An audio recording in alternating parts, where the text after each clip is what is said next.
Hi everyone, this video is going to explore an ongoing saga between myself and the BBC,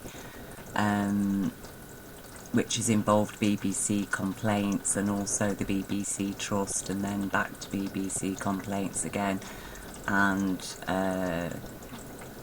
basically being sent on a merry-go-round while months are passing, and children, especially the unborn and babies, remain at serious risk.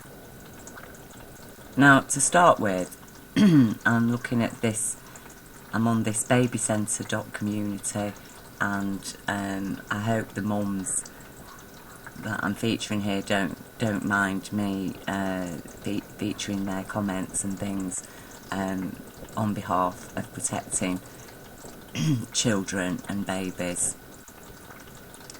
Now, this lady is concerned because her 3-month-old daughter needs an x-ray, and she says, I know you can't get an x-ray while pregnant, but is it safe for a baby so little to have an x-ray?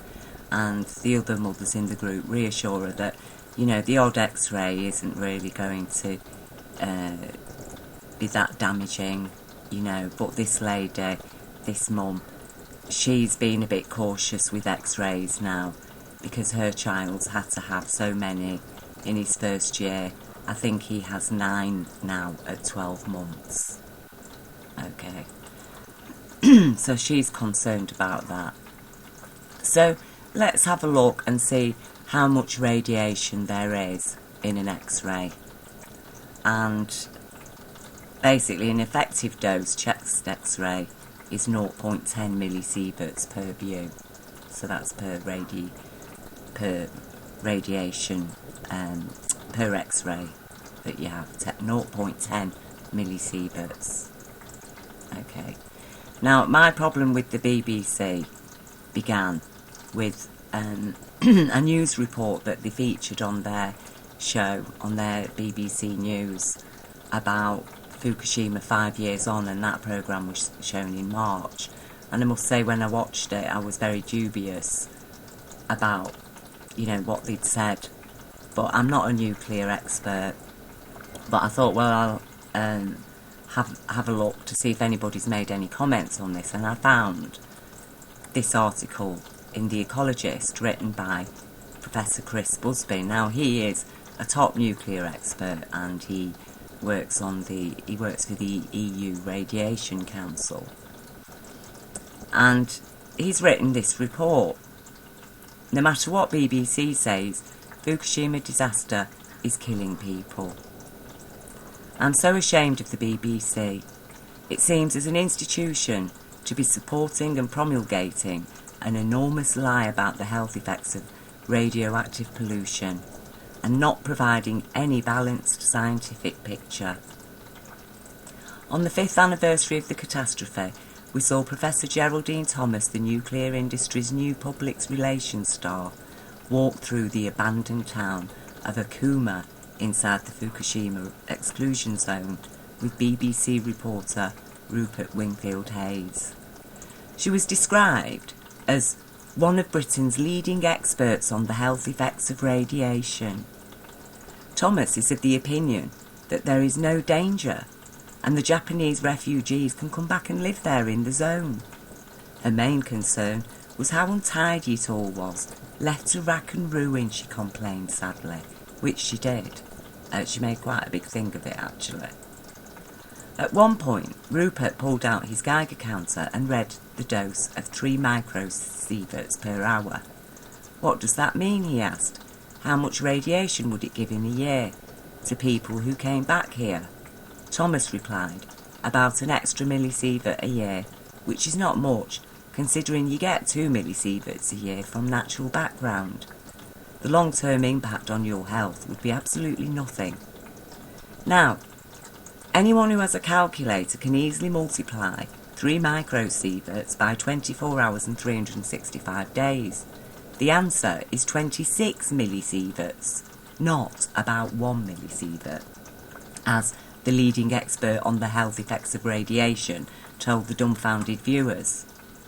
Any real expert would not have made such a stupid mistake. But this woman is not a real expert. Her CV shows she has published almost nothing in the way of original research, so we must ask how it is the BBC came to take her seriously. Now, I was so upset when I read this and so deeply concerned that I contacted the BBC, as I say, and I complained. And as I say, I got put on this complaints merry-go-round, because there's stages of these complaints. And then, after a flurry of emails in which they basically told me that they weren't going to do anything. They weren't going to uphold my complaint because it was just a difference of opinion. Okay, so then I contacted the BBC Trust, which is your next stage if you're not happy with the complaints process, and you cannot contact the BBC Trust unless you've been through this complaints process. So I contacted the BBC Trust and said, look, I'm not satisfied. BBC complaints are saying it's a difference of opinion, and actually it isn't. It's a matter of fact. It's the difference between accurate facts and inaccurate facts, and hanging in the balance of those facts are children's safety and people's safety as well. So after again another load of, first of all, refusal, and then I went through the second stage of the BBC Trust complaint system, and eventually somebody did get back to me and say, well, we've reconsidered, and we feel that rather than send this up to the Trust board, what we're going to do is send it back to BBC Complaints and ask them to look at it again. So a few weeks passed, and then I got an email off the BBC explaining to me that they'd now taken the news item down from their website, you see. And here it is. They took it down. This content is no longer available. And they state here, the video on this page has been removed because a miscalculation by a contributor led to an incorrect figure for radiation levels being given. They don't state who that contributor was that miscalculated it. They don't state it was their top nuclear radiation expert. And they don't tell you what the true figure of the radiation was. They don't give you that. So I was really, really annoyed. And so I got back to BBC Complaints and issued a new complaint saying, I'm not satisfied, I want you to do a full news feature now explaining that you were wrong, what the true level of radiation is, what the true risks are, and what the other implications are of other radioactive particles such as plutonium, which are also added into the mix. So then they got back to me, basically saying, my earlier email to you dated 1st of July, case number CAS 3765756, where I explained that the comment about which you'd complained was being taken down due to the acknowledged error, represents our substantive stage 1 reply.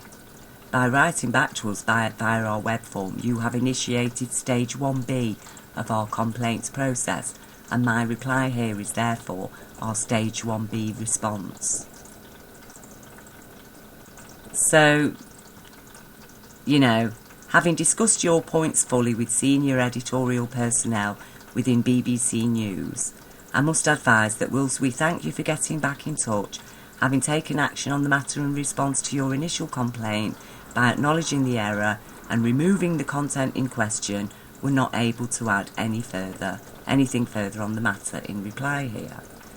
So I got back in touch with BBC Complaints, explaining that this isn't enough because they've informed in March the whole world, okay, including all the people of Japan and Britain, that the levels of radiation being emitted inside the Fukushima zone are only 1 millisievert a year.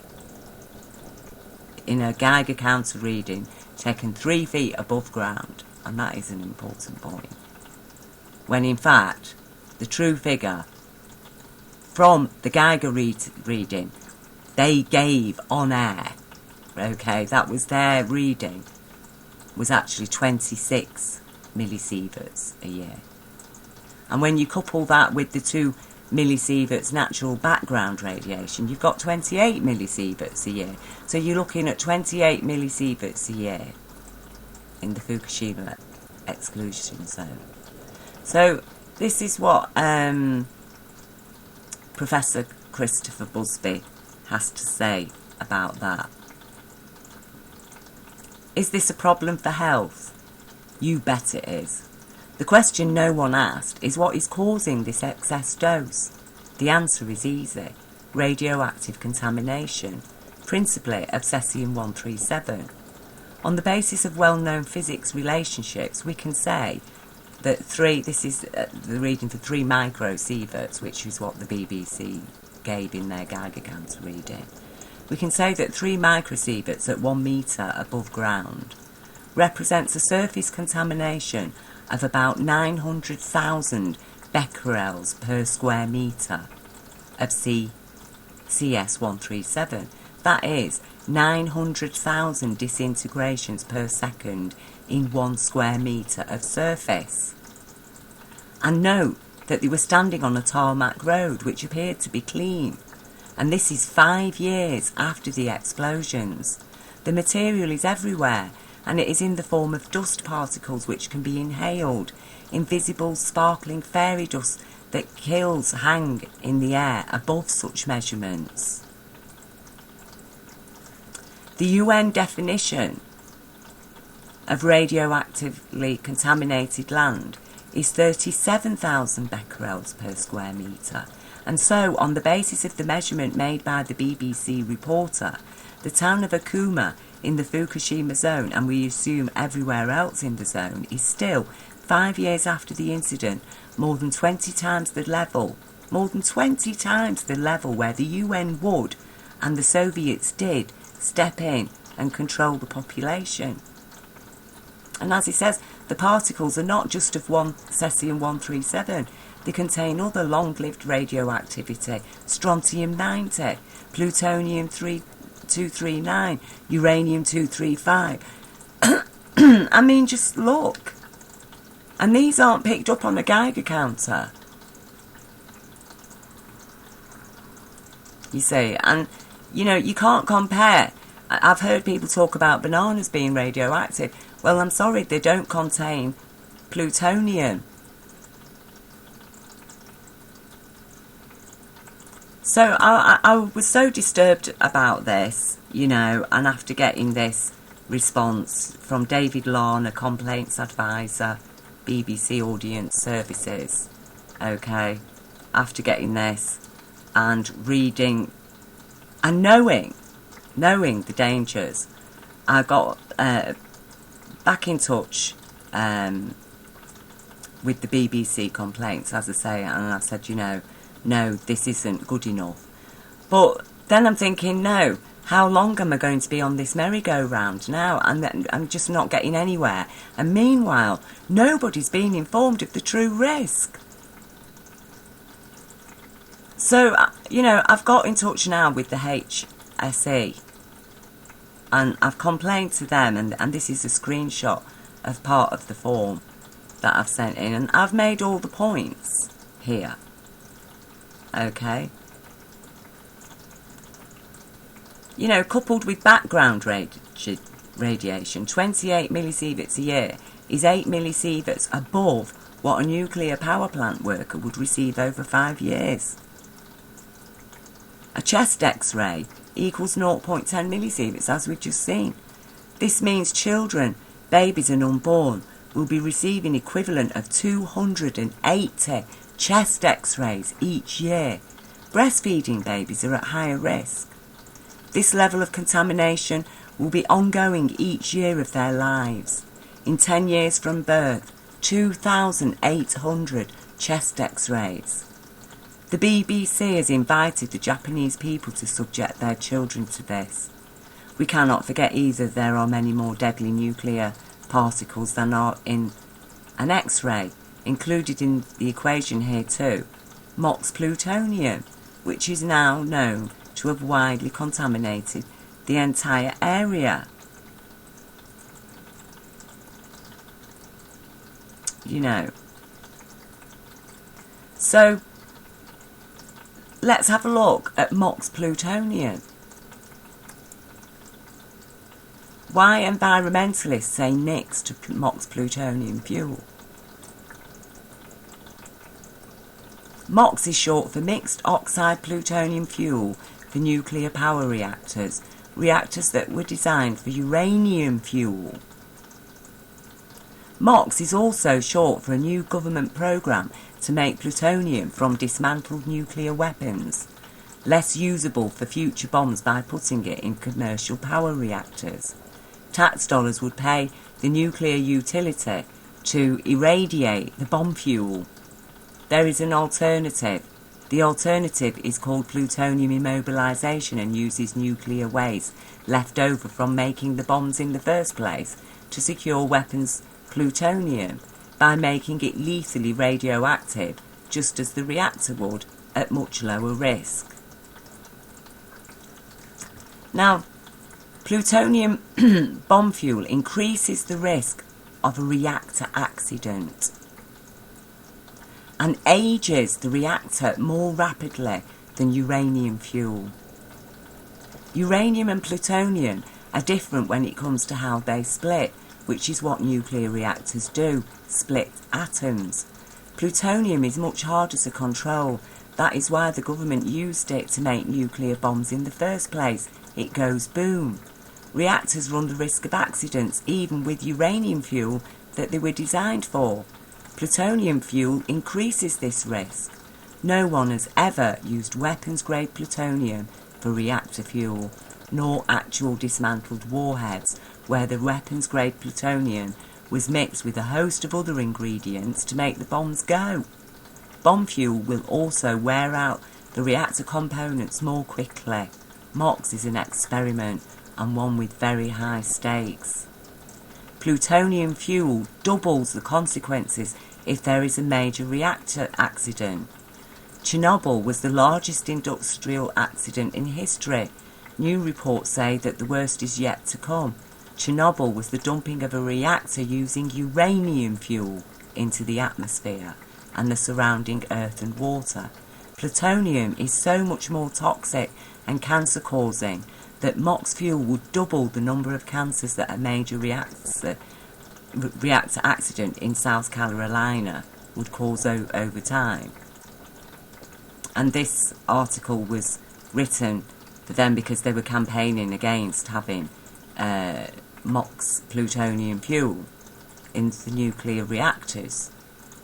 And I chose this, you know, there's lots of articles about MOX plutonium. I chose this one because it just puts everything so simply. And I'll leave you the links to this. So would the BBC don't mention that? They never mentioned, and they never have done, they've never mentioned the difference between the Chernobyl uranium fuel disaster, the difference between that and Japan's Fukushima's plutonium, MOX plutonium nuclear disaster. Now, we know for a fact that at Fukushima, at least one fuel pool full of fuel blew up. We know that. That's without a shadow of a doubt. There's been bits of plutonium found all over Fukushima. Pieces of rods have been found. Okay, because a fuel pool did blow up. It's likely that at least one of the reactors blew up as well. But one or the other, at the very least one or the other. You know, you're talking tons. Tons.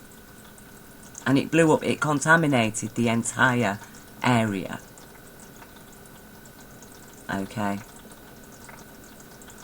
And, you know, we have to remember that there's 3 nuclear melt-throughs going on at Fukushima nuclear power plant as I speak. And the BBC are inviting people, are telling people it's safe to go back there.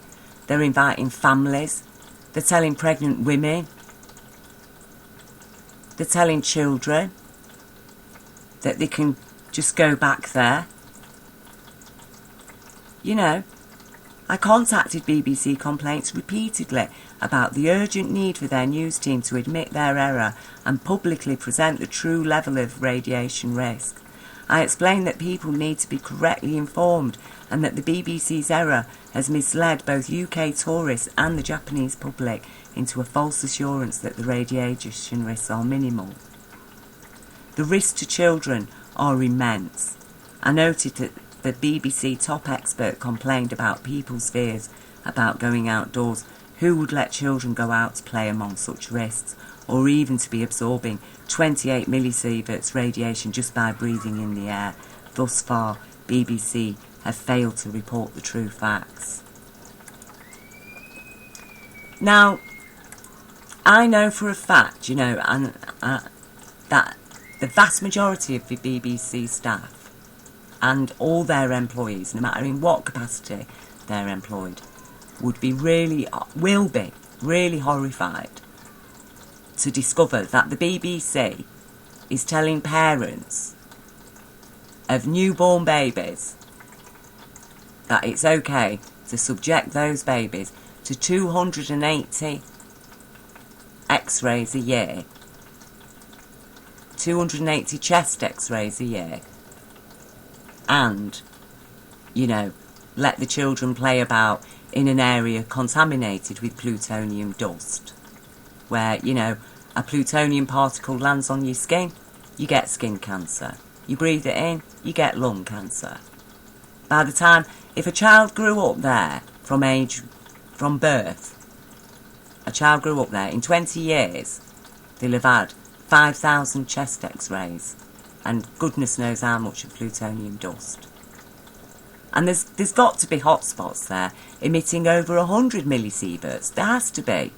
For that level, to, as Professor Busby says, hanging around in the air 5 years later, it's got to be coming from somewhere. Continually.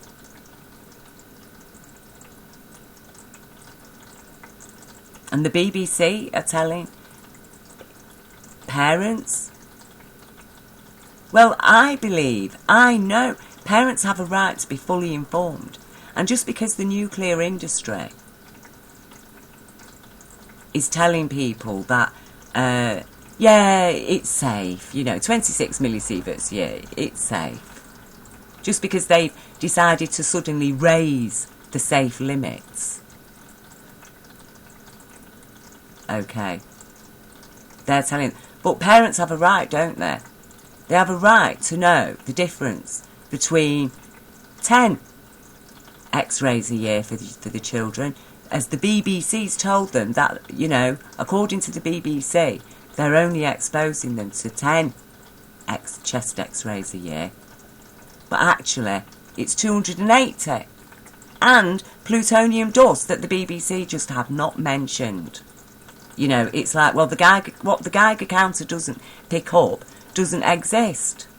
But, you know, it does exist. Here it all is. You know, it's explained there. Strontium-90, plutonium, uranium, radium, polonium, lead, tritium, rhodium. Look at it.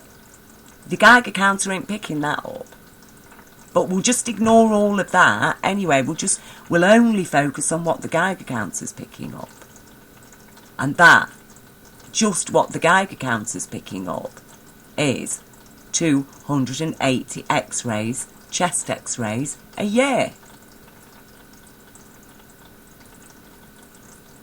So, you know, I'm asking everybody now to get alert, share Christopher Busby's article in The Ecologist, and God bless that man for telling us the truth. He is a real nuclear expert. Okay, share this, alert people, talk about it. Write to the BBC yourself. You know, you can include my case number and say, I am writing to complain, to support this case number, to support that complaint. That's all you could have to do, really. It's quite a rigmarole on the BBC website to do it. But, you know, you can use all the links. You know, they'll ask you for the link for their thing, and you can say, I'm not happy. If you're not, you know, if you don't feel happy about that, you have got that option to be able to use my number and use this link to say, I'm not happy about the response. I think, yes, there should be a full report explaining, because people have a right, if they're going to make a choice, if the Japanese government, unlike the Russian government, is inviting people to go and live in a nuclear a nuclear disaster area, an ongoing nuclear disaster area, then at least those parents have a right to know the true risks. And as I say, I'm absolutely sure that, and especially ask the BBC staff to get involved in this, and employees, because I'm absolutely sure that you would all be horrified to be part of an organisation, to be working for an organisation that would get on here and tell these mums that it's perfectly safe for them to expose their babies to 280 chest x-rays a year. Okay? Because the NHS wouldn't do it. The NHS wouldn't give a pregnant woman even one x-ray unless it was absolutely vital. And yet, the BBC has informed people on behalf of TEPCO, because that's what's going on here. They're misinforming the public in the interest of protecting a corporation, a negligent corporation, that, as we know now, have been using reactors with fuel that they weren't designed for, and a fuel that has been aging the reactor components more quickly. You know, the very old reactors to start with, and then they've been using this fuel that actually wears the reactor components out, and then you wonder about this mega tsunami and how badly it affected the plant. You know, this is negligence. And when you remember that they actually demolished the sea wall, the natural sea wall that would have protected that area, they demolished it to build the plant. And experts, visiting inspectors, advised TEPCO over 15 years ago to rebuild the barrier in case of a tsunami, and TEPCO refused because they said it would alarm the Fukushima residents. Well, but they're not supposed to be alarmed. The people that have left, the refugees, aren't supposed to be alarmed at being asked to return their children to be exposed to 280 chest x-rays a year and to play about in plutonium dust.